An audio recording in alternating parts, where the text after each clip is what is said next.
Hey guys, what's going on? DuffKing56 here at a different title screen than, well, I mean a long time ago. When's the last time we were at a title screen? Like 2 months ago we were playing Yakuza 3 Remastered. Today, a new Let's Play, an immersive game, The Operator.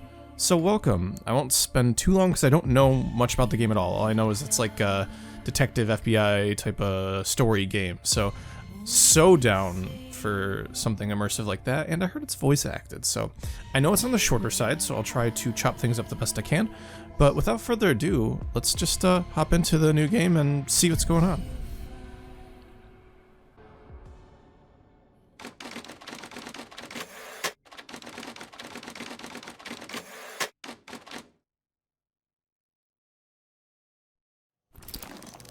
You will answer my questions as usual. 1 for yes, 2 for no. Do you understand? Do you believe in extraterrestrial life? Are you currently restrained? Are you married?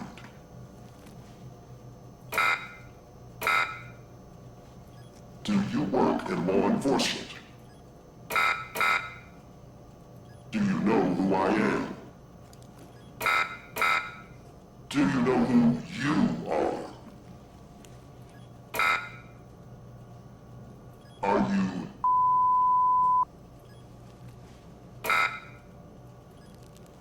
Good. He's ready.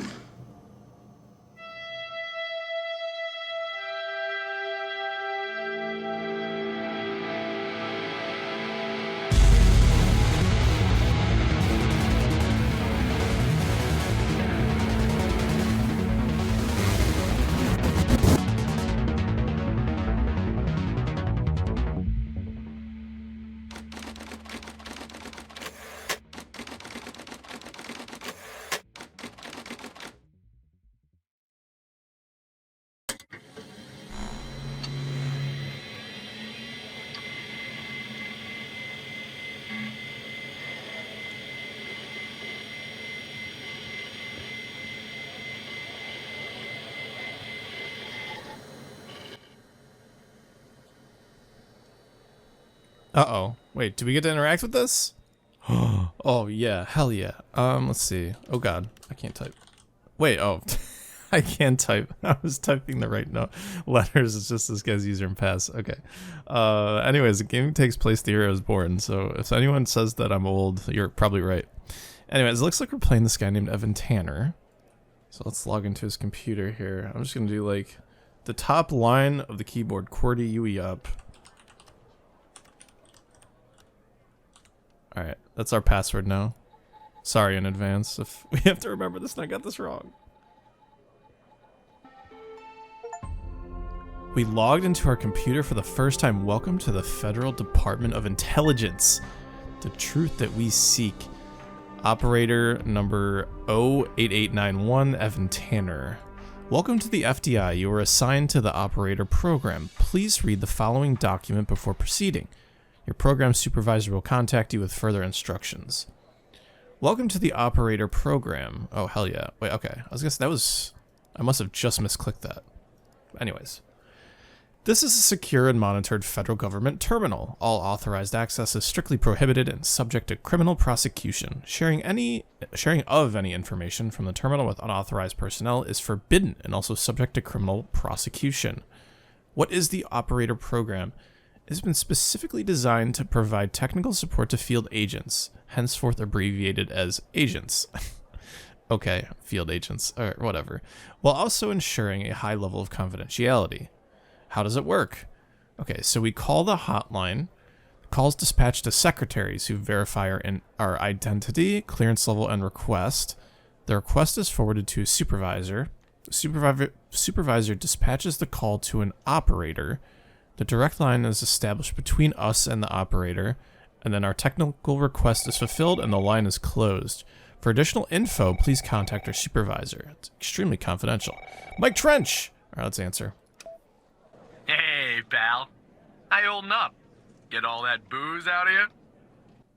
Well, I guess we drank. What? You seriously don't remember?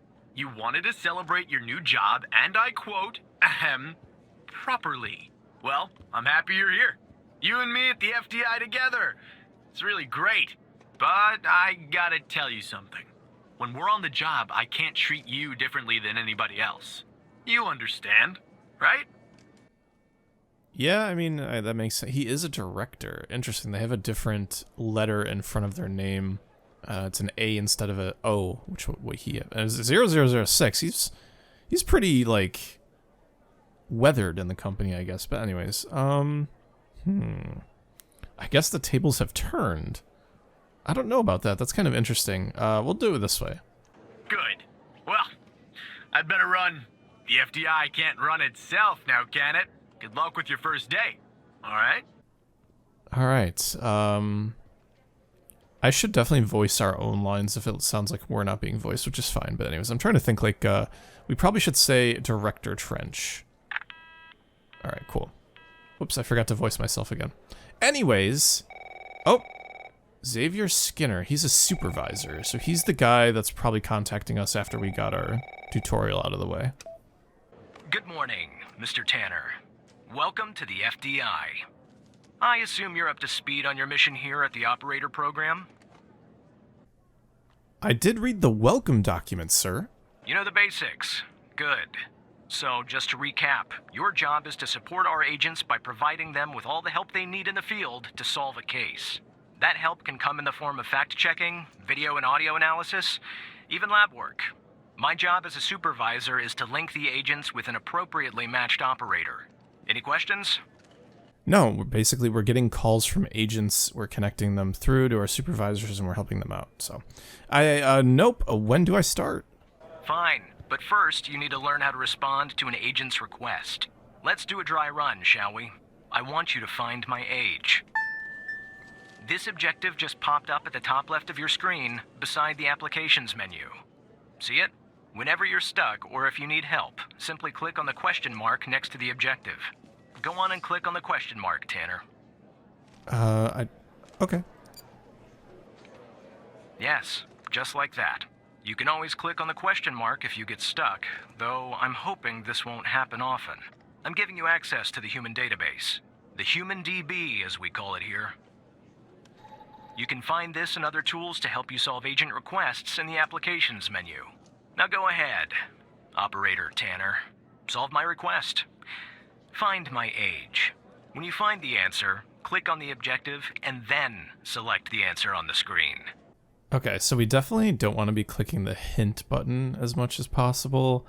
It's kind of interesting, they kind of piece our name with our title a little bit delayed after the line. So I'm wondering if the lines aren't fully voiced and they only voiced pieces for efficiency. Anyways, it's just something I'm curious about. So let's go to the Human DB. Full name. We want Xavier. Hello? Do I have to actually click it every time? Xavier Skinner. Beautiful. Okay, so his age is 48. Let's actually just find out more about him in general. Skin type I. What the hell does that even mean? Status alive. Helpful. Let's see. He is the operator supervisor. He's a negative. He's married. He has a gun. And we've got some cute little fingerprints here. So, all right. We know his age is 48. You should keep the window open, Operator, to select the answer to show the agent. Just click on the objective button. I guess that's just my computer, like, tactics coming in. But anyways, it's... Oh, I see. You actually have to click the information itself. Right.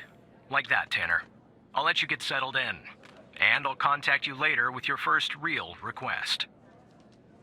Thank you for this opportunity, sir. He doesn't give a shit. That's fine. Interesting.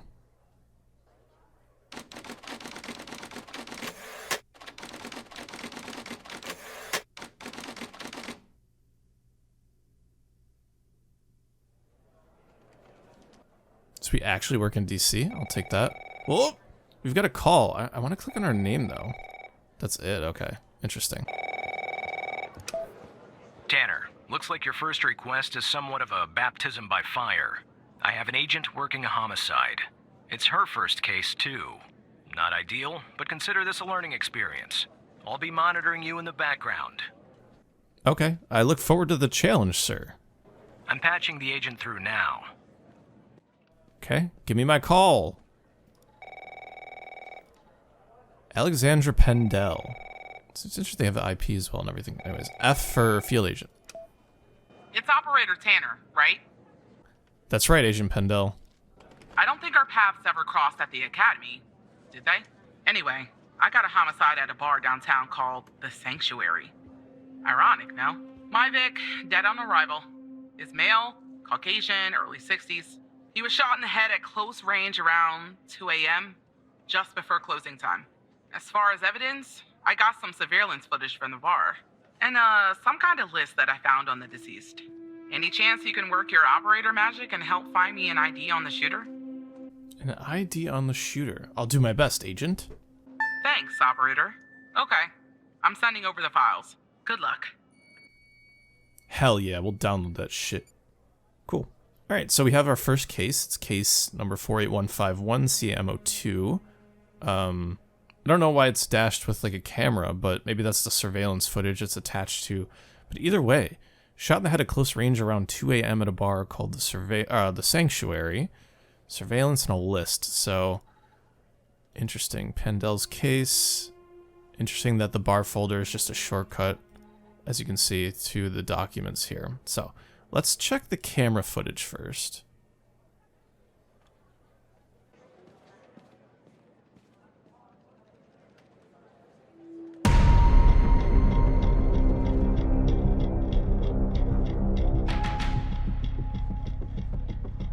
This is our cutting-edge video analysis system, Tanner. Click on any relevant elements in the video to trigger an analysis. Go on, give it a whirl. First of all, I'd like to be able to pause it as I want. Oh, can I? Oh, I can scrub, thank God. Just like with the video, you can click on a photo for further analysis. Interesting. Let's see if we can identify the Vic just by clicking on it. Looks like our victim is Henry Jenkins. For some reason, we can't access his full profile. Unfortunately, for the moment anyway, there's not much else we can learn about him. Well, I mean, it almost reminds me of NCIS, right? Like, where like all the people that are being killed here are like important military people. But anyways, he died 65. He's skin type 2. Maybe that just refers to like tone or hue. I don't know. Either way, we can't access him. Interesting. Let's see. So let's just chill with the human DB for right now. Like we know the victim, Henry Jenkins. So do we actually log that somewhere in our documents? No, it's just a picture and we have to re-click on it here to get any information. But okay, that's good to know. Let's minimize that for now. And this, I want to scrub more stuff. Nope, don't want to do that. So we definitely want the shooter, the car, I'd imagine. Is there anything else in the bar? I don't want to like spam click anything, but okay. I thought maybe like what he would have been drinking would have been important. Clicking on him before, like his body was kind of already highlighted when he was dead, so there's nothing more for us there. Let's click on the car. I think this will teach us about the car DB as well, which I saw in the files there. Perfect! CPL 481, we have a license plate. Something tells me it's not the same though. Either way, it's in circulation. It's a Toyota Corolla hatchback. It's actually a really nice looking car. It is owned by a Ray Wells. We can see the distributor. It's not stolen, so maybe it has been. We just don't know about it yet. But either way, we do have an owner, Ryan Wells, or Ray Wells, excuse me. So that could be interesting. Let's go into our applications here. So we want Ray Wells. Oh my gosh, please. Let's search Ray Wells. Okay. Ray Wells. He's alive. He's 29. We have an address and a place of birth of him, 8 Fairview Drive. Ray Smallfingers Wells. Well, he is 5'4". He's a pretty tiny guy. He's A positive. Oh, he's got a bit of a record. Possession of drugs with intent to sell. He's served about 1.5 years in prison so far for these charges. He was let off initially. We do have fingerprints, which is great. Okay, so this Ray Wells could be a person of interest. We'll see as we go, right? So let's go and scrub through more of the video. Shooter. Okay. Is he looking like Ray Wells? Honestly, I can't tell. Kind of, maybe.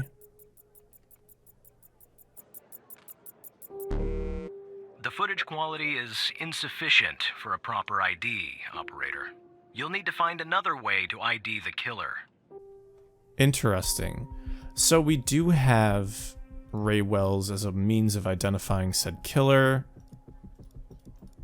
We already know this person. Once again, I'm just like clicking on anything else. Okay, so first things first, I want to look at the name list as well. That's the list I found on the victim. It's pretty long. And to be honest, I got no idea who any of those people are. The bizarre thing is, that name at the bottom, it wasn't redacted when I bagged it. But I think it's irrelevant to our shooting here. Interesting. It wasn't redacted when she bagged it, eh? Okay. Can we find our guy here? No, but these names are all going to be people of interest to maybe search up in the human DB at some point. I wonder if we look at a couple. I know I'm kind of going around, beating around the bush a little bit here, but anyways, let's look up these two, Lola Burke and Lila Parrish. Let's see if there's anything like, do they work for the same company? I see that you're looking into the names of the people on the list. That's a waste of FDI time and resources, Tanner. Focus on the surveillance footage. You know, maybe it is a waste of time. It doesn't actually tell us where they work. I'm gonna search one more at the risk of pissing off our supervisor even more. Lila Parrish here. Speeding. Okay. No firearm. Last known address. Okay, so there's some interesting stuff here. But anyways, we do have the killer here. Ray Wells. So let's try this.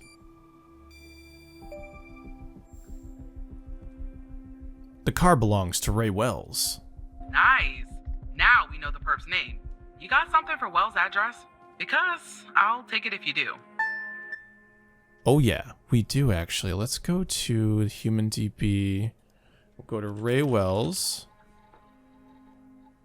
I'm glad I get to type a little bit. That always makes me very happy. So this might be his last known address, but that also might mean he's not here. It actually kind of really does look like Ray Wells now that I think about it. But let's try it. 130 Laurel Street, Culpeper, Virginia. Yeah, that'll do. Nice work. Next up is to bring Wells in. I'll keep you updated. Thanks, Operator Tanner. Just doing my job, Agent.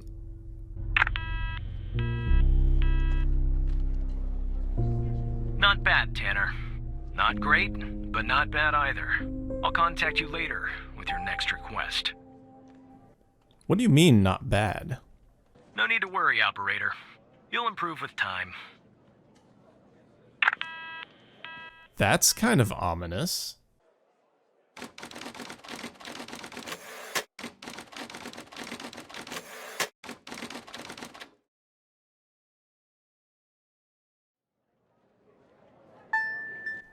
Interesting. Please consult the latest FDI Most Wanted list. Reminder, if you discover any information during your shift that might help the FDI, inform your supervisor at once. Let's take a look at this list. If you have any information, please call the FDI.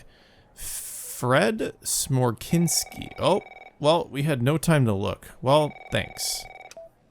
Tanner, I need you to follow up on an investigation started by a previous operator. I'll let the agent working the case bring you up to speed. Of course, Supervisor Skinner. Barry Walker. I love this guy. I bet he's got a great accent. Oh, please. Tell me you got something. Well, hello to you too. God damn it! Who are you? Operator Tanner at your service. Great. Every goddamn time we get a new operator, it takes me twice as long. I got a life outside the FDI, you know? Interests, hobbies, full-blooded passions. I don't have time for this. What, can you tell me about the case, Agent? I got a missing persons case out here in Dryfield, Nevada. Connie Moore's her name. I canvassed the area, talked to the locals. I can't believe I'm saying this, but everyone thinks she was abducted by aliens. Ah, I see. Dryfield, Nevada? Middle of nowhere. Hot as hell, sandy. Calling it a small town would be an insult to small towns. People actually think aliens were involved? Look, I think it's bonkers, too. Another weird thing is, over the past year, 4 people in Dryfield have claimed they've been abducted. And every single time they reappeared somewhere in the middle of the desert out here about a month later. Connie's story's the same. I thought she was missing. She was. Popped back up yesterday. Collected her testimony myself. She had a camera on her. Naturally, I'd like to look at the photos. But to do that, I gotta go through you, an operator. Lucky me, right? What am I looking for? There's something off about all this. I mean, beyond all the talk of little green men. Just look for something that doesn't add up, okay? What if I don't find anything? Oh, you will. I'm telling you. I got a nose for this kind of thing. I just can't do it myself because I don't have direct access. The operator program. No combination of words could possibly convey the love I hold for it in my heart. Here are the files. Well, thanks for the files at the very least. We have to find an inconsistency. Interesting. But yeah, it's something doesn't shock me that this would have to do with extraterrestrial stuff when we were being interviewed for the operator program and they asked us if we believed in extraterrestrial life. But anyways, all right, let's find the inconsistency. Let's take a look at the desert files here. We have the testimony, the phone recording, the camera. So let's take a look at Connie's testimony. Actually, let me just do my windowing a little bit better here. Okay. Following Connie Moore's reappearance on, let's just see, that's March 5th, 1992, we recorded her eyewitness testimony concerning her supposed alien abduction. Present is her, the agent we just talked to, and the transcriber, Brittany Holt. Can you tell us more about the day you disappeared? She was hiking in the desert out by Dryfield. And then what? And is that your camera? Yes, it is. What else do you remember about that day? Well, it's a little blurry, but I wanted to hike around Mount Maury. So Mount Maury and Dryfield. It's really beautiful. She took 2 photographs, and she heard a loud noise coming from the sky. I looked up and barely had time to take another photograph. It was just moving so fast, their ship, the UFO. And then I think it landed to the east, so I decided to head over and see if I could see anything else, maybe get a photo of them. It must have taken me an hour and 45 minutes to go where it landed. Did it say what time she was? No, okay. Then what? I'm not really sure, to be honest. That's where my mind goes blank. The next thing I know, I'm waking up in some kind of room and I can't move. Was there something with you in this room? I don't like to think about it, but yes, there were. All around me, the aliens. What did they look like? The room was so bright. Like I was looking into the sun. I only saw their silhouettes. Can you describe them the best that you can? They were human, except they weren't. Something was off. They were too tall and thin. It was disturbing, actually. I couldn't see their faces. I'm glad about that. What do you remember about the room? It was white. I mean, entirely white. Antiseptic. It smelled sort of like a hospital.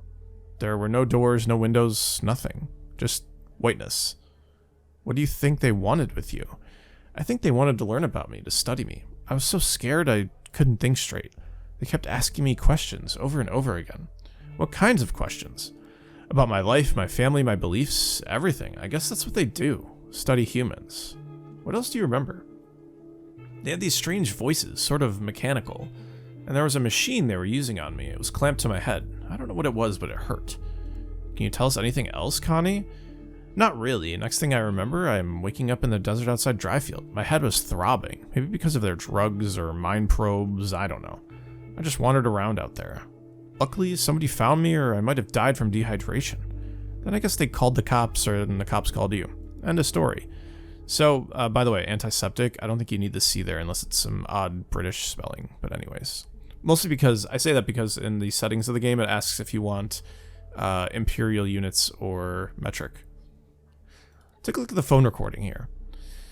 The triangulation report for Connie Moore. The tower pings and timestamps from the day of Connie's disappearance on February 5th and from the day she reappeared on March 5th. There are no pings from the time of her disappearance. So the first ping would be, so here's Dryfield, interesting.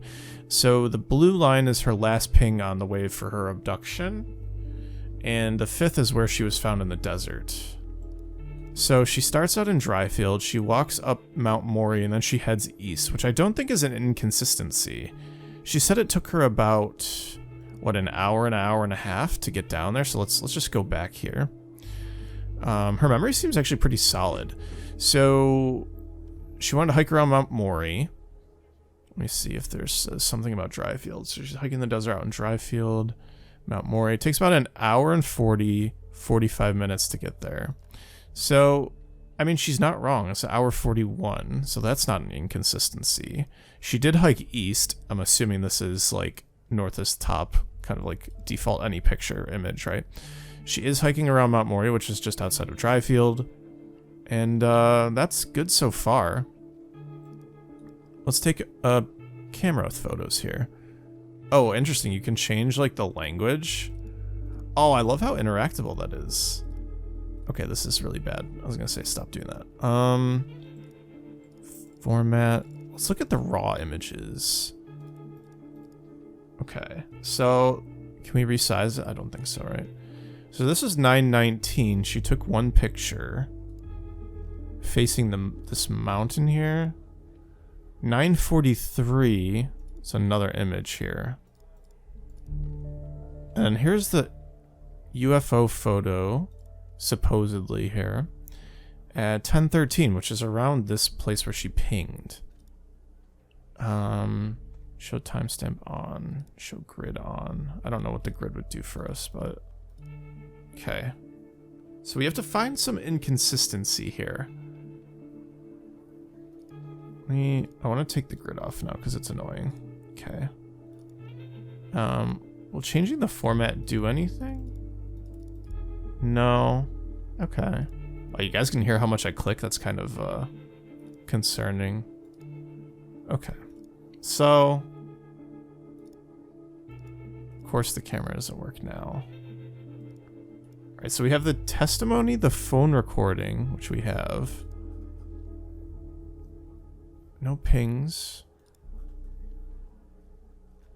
Was the date weird? Let's see. She wanted to hike around Mount Maury. She remembers taking 2 photographs. And then she barely had enough time to take another photograph. She landed to the east. Must have taken her an hour and 45 minutes to get there. That's true.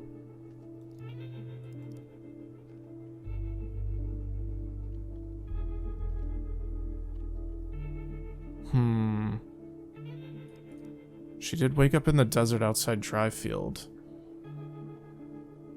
Huh.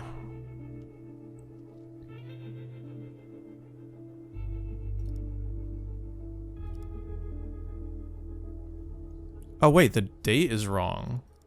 What the heck? February 21st? So she took this image 16 days after she went out to hike.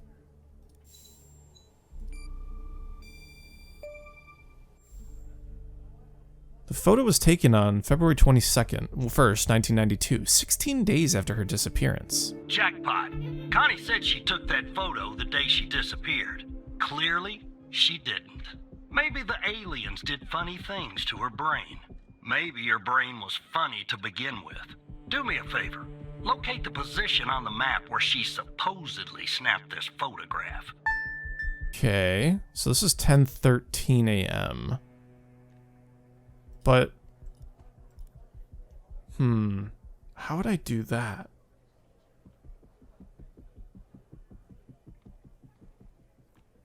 How would I do that? I mean, technically, this would be where she would have taken it if this were around the same time she was hiking. But this is actual objective triangulation data. So how in the world can I do that? There's no, like... Is there any way to actually, like, process the file itself? If she was looking out east, it wouldn't shock me that this is where she wanted to go, but let's try this. Right here, Agent Walker. All right. I'll check this spot out. Guess I gotta do a little hiking. Probably sweat my goddamn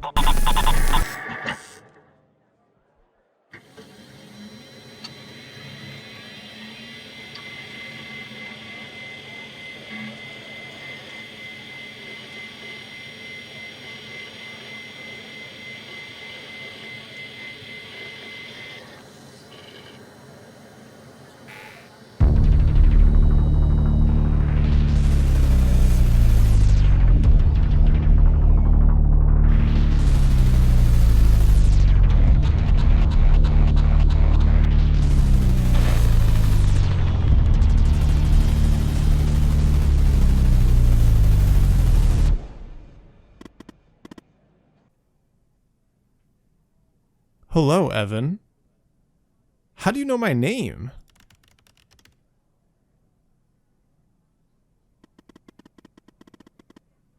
I know many things about you, Evan. You're hacking into the FBI.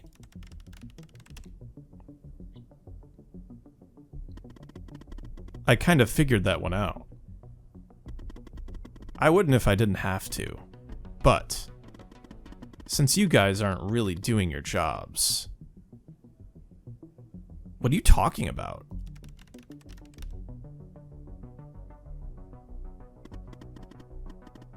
Let me show you something. Do you remember the list found on Henry Jenkins? You didn't see her name, did you, Evan? The abducted woman.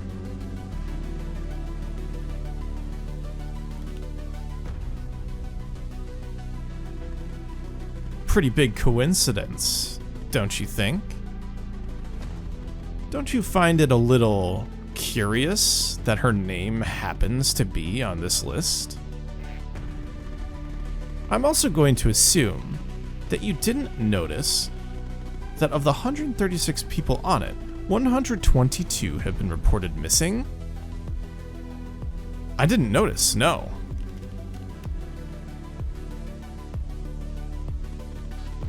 One last thing, and this is the most important part.